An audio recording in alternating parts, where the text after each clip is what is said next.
So I got a DM asking me about my approach to writing for games for something like Left 4 Dead, let's say. And remember, you can DM me any question you want. Happy to answer. So really, it starts with first character.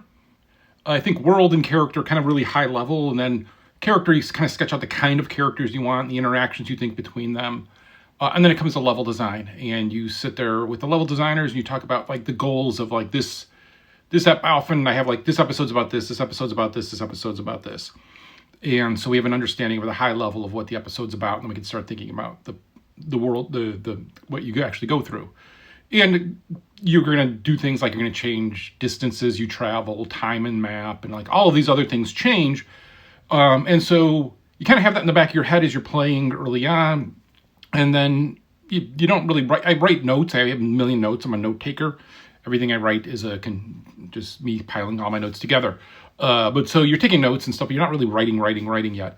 And there's a point where a little bit of art starts to come in and you start to say, okay, this is what it's starting to look like. Then you start writing the kind of the base stuff. And so like for the Anacrusis, the problem we have is it's early access. So I've just done a lot of this beginning writing and it doesn't have a lot of the personality writing yet on top of it. That comes at the very end. But what comes right here at this point is like, you have the decision, am I going to put a marker that they're going to say here, these stairs because they're near them, or those stairs because they're further away?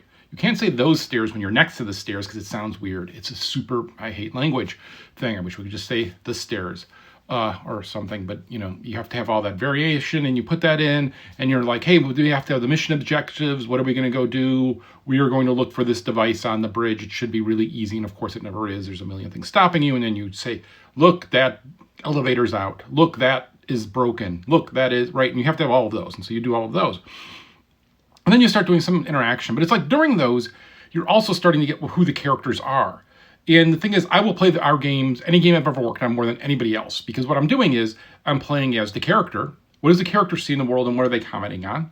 Then I'm seeing as the designer, we have to comment on this, we have to comment on this, we have to, this direction is where people are getting lost. And then I play it as the player playing the character. And that's where in the Left 4 Dead, you would see things like Zoe yelling out, like, oh my God, God, you know, they killed God. That's a joke based on me playing through and having this reaction as Zoe. Francis's hate stuff started with a lawyer sign that I really hated the art of. And I couldn't get the artist to change it. And so I just had Francis call it out that he hated it. And eventually they changed it. But it was just a funny gag that he hated everything. And so we just started, everything he ran into after that, we would just list and hate. And it's like during that process that you're just building the character out, and that's where you get those personalities. But that really comes in late. That comes at the very end when you know the characters are and where they're going through, and you've done all the grunt work. So that's how my approach. You know, everybody has their different way, but